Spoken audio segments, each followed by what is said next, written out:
Ignition sequence starts. 6, 5, 4, 3, 2, 1, 0. Liftoff. We have a liftoff.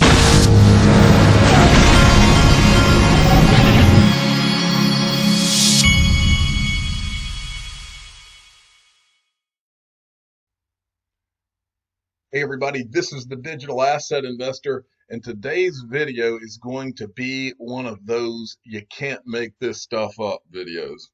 I've got some interesting things here, and I went down a road that I had no idea I was going to go down yesterday when I was looking through some of these things. Some of these things should be pretty mind-blowing to you.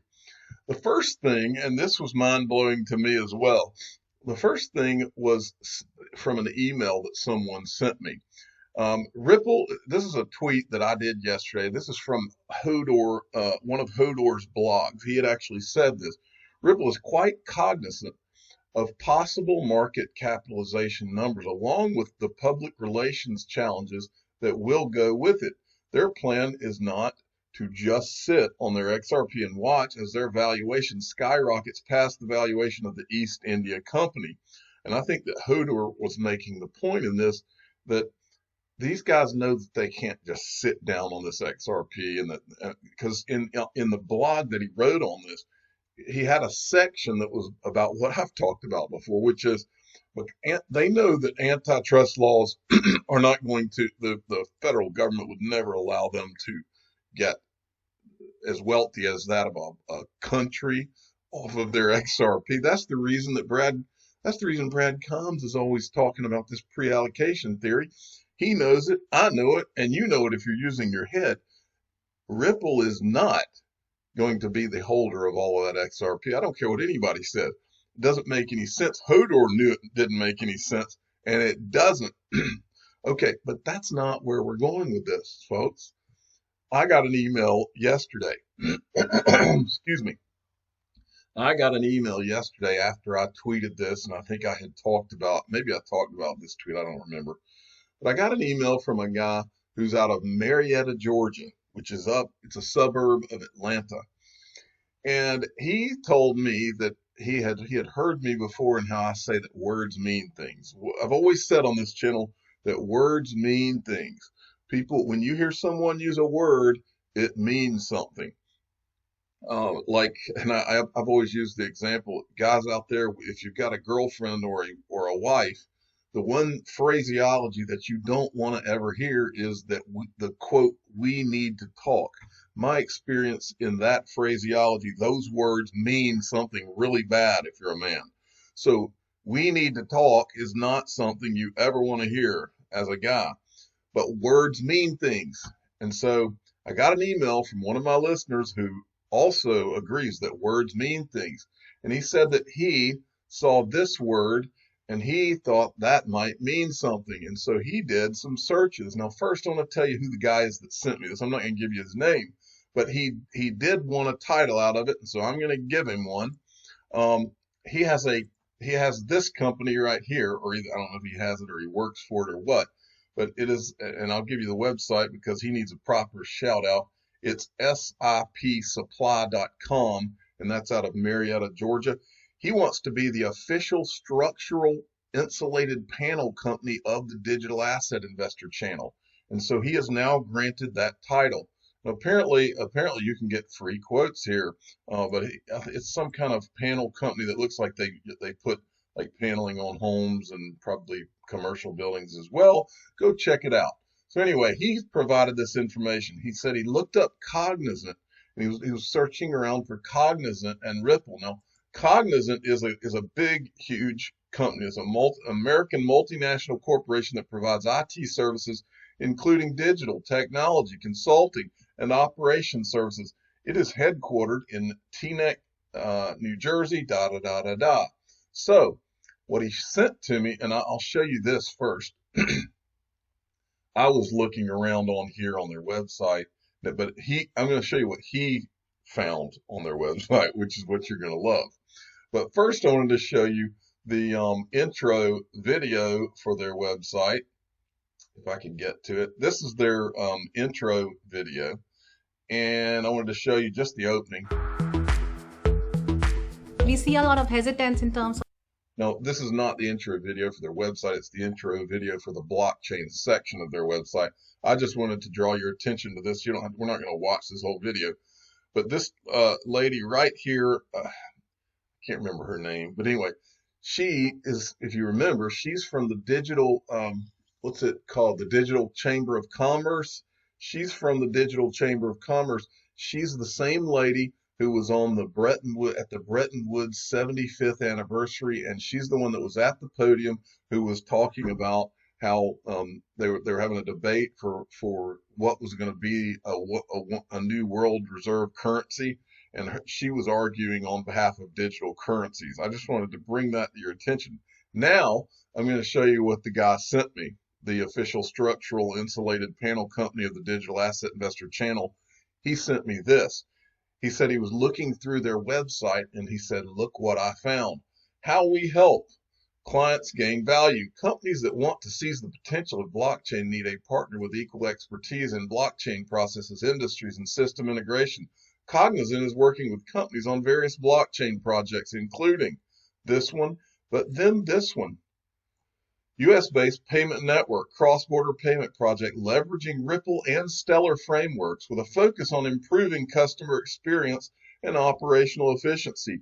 As I said, folks, you can't make this stuff up. So there you go. I've said it on this channel a few times.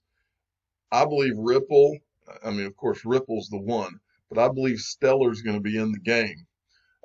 Okay, now we're going on to another topic, and this is also going to go off into you can't make this stuff up land. All right, I was looking around. Remember, I was talking the other day about how I had a theory that R3, that name R3 is derived from the Lehman financial collapse, and a company that remember BlackRock came in. The federal government asked BlackRock to help during the financial crisis. They came in, and as a part of their quote help, they bought R3. Now R3, from my reading, looks like a company that was formed. Looks like some Lehman Brothers people left and formed this R3, and it looks like it was a company that was for the purpose of selling the good assets from Lehman Brothers too. That's what it looks like to me from my reading. But anyway, the point is that BlackRock then bought R3 during the financial crisis. BlackRock buys R3. And my whole theory is, and I believe, after what I'm about to show you, I believe it even more. I believe that R3 got its name from the financial crisis, and this company that was purchased by BlackRock. Then we had, as I showed you yesterday, one of that Robbie Mitchnick from Ripple. There was a guy from BlackRock that went to Ripple early on, and then later on, Robbie Mitchnick from Ripple went to BlackRock. I don't think you can make any of this stuff up, folks. So I was looking through. This is the old document where R3 and Ripple were in a lawsuit. Okay, and I was trying to find. I've been trying to find who really owns R3. Because these are the two companies that are, I can't remember who was, you're being sued. Okay, Ripple was suing them. But anyway, R3, this is not a lawsuit anymore, by the way. It was resolved. R3 LRC LLC is a Delaware company, and R3 Holdco LLC. Well, anyway, I'm looking around on the internet trying to find out more about these companies. I pushed I added the term PDF in there, and I found a document I had never seen before. But anytime I find a PDF that I've never seen, I automatically go to Twitter to make sure that somebody else didn't see it before me. And as usual, it turns out someone did see it before me. I'm not going to show you the document yet, but I'm going to give credit to the guy who I saw who showed it first. Damor Sahami, $2,000 plus. Big one, new acronym for me, this one, President's Council of Advisors on Science and Technology, PCAST, R3 CEV LLC, Obama document from May 2016. And here's the document here, but I'm not going to go into that. I'm going to show you what all this is. And first, I found from looking at this, this is an article from CoinDesk when this actually happened back May 31st, 2016, R3 meets Obama advisors at DC blockchain event.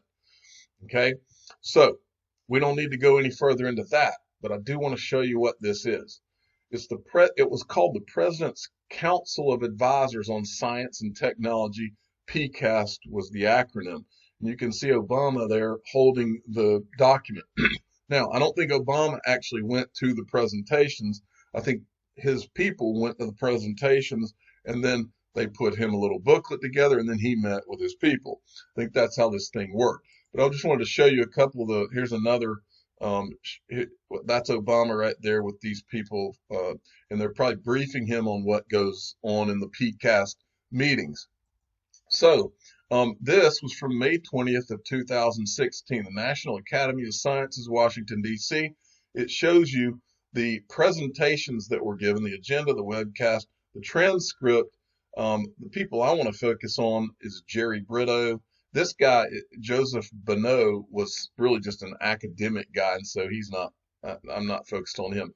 This Simon Johnson guy, and then Tim Grant, who is with R3. I wanted to show you that R3 was presenting to the Obama administration, to this organization, back in 2016, folks. I mean, first question would be, how do they get access like this? But anyway, we won't go into that. But I just wanted to draw your attention to this. And this is the actual public meeting agenda, President's Council of Advisors on Science and Technology, PCAST. And then if you go down here, you'll see cryptocurrencies, Jerry Brito, Joseph Bonneau, Simon Johnson, and Tim Grant. Okay, so let's look at it. This is the first clip I wanted to show you. And this is where you can't make this up starts to come in, folks. All right, this actually it's at the 2411, but it's kind of hard to get to the actual spot. This is Jerry Brito. It's after he talks that I'll wind up in maybe a I'm minute so or sorry, two. I'm taking a long time. And have basically create records that they can then make available to law enforcement. And so today law enforcement is able to complete investigations. So I'll stop there. I'll also say the tax questions have also come up, but they've been addressed as well, and I'm happy to answer those questions about those. Thanks, and we can come back in the question period to other things you might have wanted to say. So Simon, please. Thanks very much, Bill. My name's Simon Johnson. I'm a professor at MIT, and I used to be the chief economist of the International Monetary Fund. And I think, Bill, the truth of the matter lies in the second part of your joke about why we're here today, which is the extent of the profound change that we're looking at. And I think your timing is impeccable, because as Joe emphasized, that the science is still evolving, and yet we can already see some pretty big implications. And let me try and tackle or put forward 5. I mean, I think the right question always in this sort of discussion is, what is the problem that we're trying to solve? So what Joe and Joe have told you is there is a new technology, arguably better, still developing technology for organizing transactions in a decentralized manner. Something as fundamental as payments, which we for a long time, 600, 800 years, have run in a centralized way through a centralized trusted party, we can now run that in a decentralized way. And Bitcoin is the proof of concept. Okay, there's two things I want you to get out of what was just said. The first is, he said something that Brad Garlinghouse has said 1,000 times, which is, what is the problem you're trying to solve? Okay, that's the first thing. The second thing, and the more important thing that I wanted you to hear out of what he just said, or two things, is that one, he was at the IMF. So let's look at that first. And that it says, from March 2007 through the end of August 2008, so during the financial crisis, he's the chief economist at the International Monetary Fund. All right. Now, the other thing I want to draw your attention to, and I'm not going to replay it because it's too hard for me to get positioned. This video is so long that I go over the time thing on here. But the second thing I wanted you to understand, to catch that he said in there, he called Bitcoin a proof of concept. Now, understand, this guy is an academic. He's got a BA from the University of Oxford.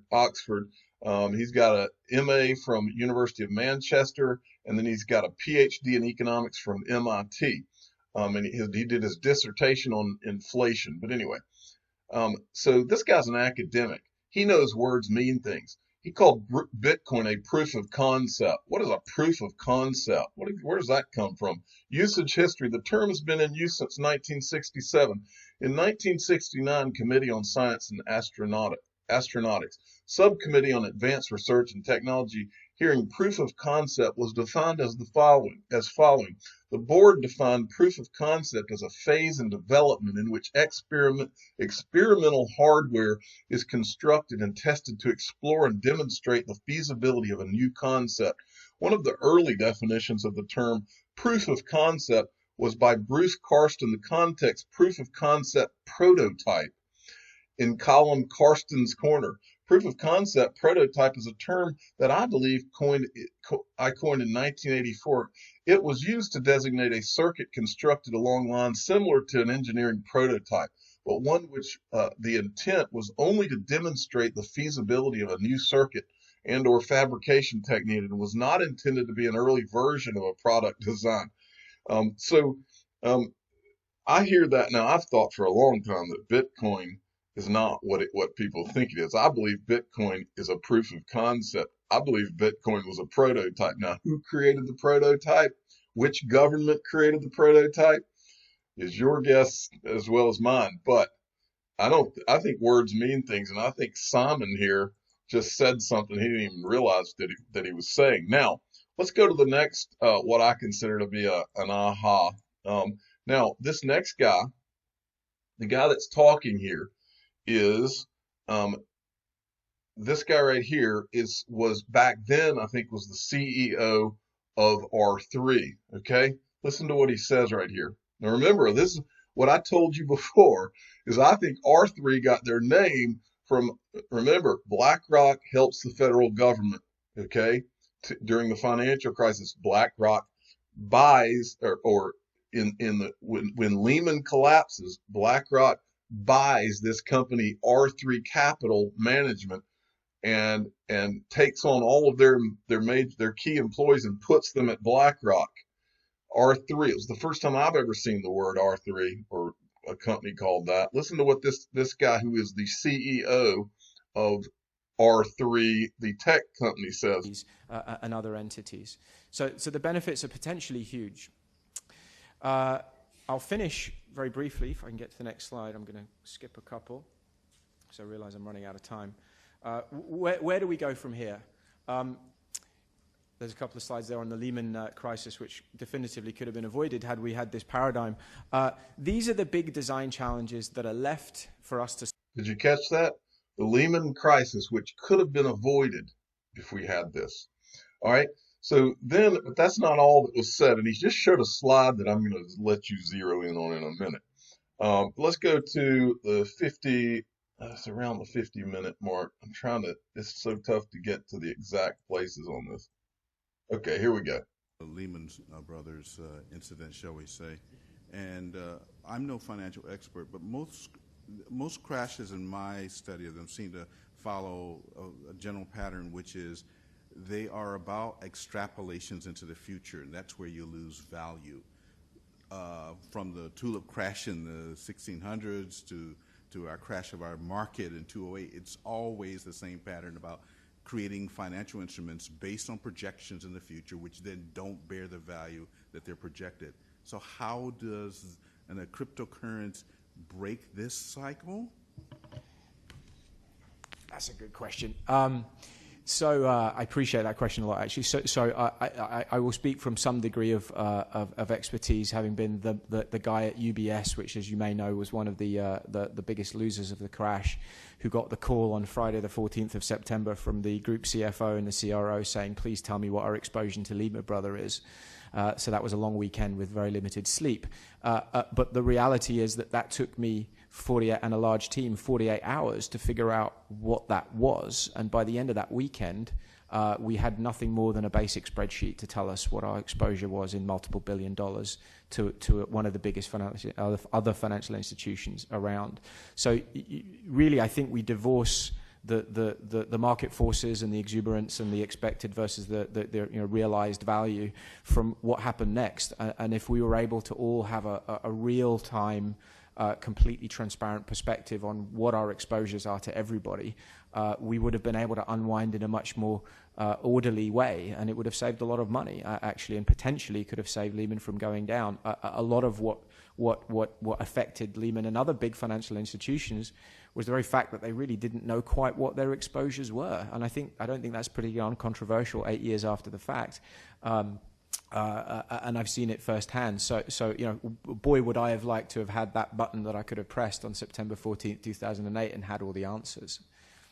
But I still don't understand how this impedes the creation of these fraudulent financial instruments. That, to me, seems to be... It doesn't... Well, I think there are elements of that, but the way in which it could have really avoided the Lehman collapse, which is the statement I made, was a lot of other institutions took the same bets and didn't collapse, obviously. In that particular case, they made some, I think, strategic decisions at board level which put them in a slightly worse situation. But had they have had the kind of level of transparency, aside how it all got to that point, it may not have gone down. I think that's a very fair statement. Professor Gates, I rather agree with you. I think this will be big changes for finance, and you should follow carefully the Lending Club scandal, which is now unfolding, and think about how you could organize that information differently and how, if it was managed differently within the firm or with supervisors, we could have a better structure. But I agree with you that I was the chief economist of the IMF in 2007, 2008, and none of this is my fault. I should have said that at the beginning. But you're right. The boom-bust cycle is not going to go away. We're going to change the nature of it, and we're going to change a bit the winners and losers. But that cycle is going to be with us. Okay. So anyway, I just wanted you to hear that this guy from R3, he's all about Lehman. That's kind of the core of one of the of his experience. And so, this is what I was telling you earlier. BlackRock hires vice chairman U.S. Anyway, BlackRock, this whole thing is about how they bought this R3 Capital Management, which was going down because it was tied to Lehman Brothers. And so basically, anyway.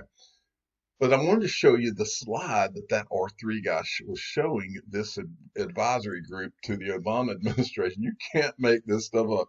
I've been in this space for a couple of years as far as Twitter and YouTube, and there is one thing that we've seen time and time again is the comparisons of what we're a part of to the movie The Big Short. And that's an actual clip that R3 is showing to the Obama administration in 2016.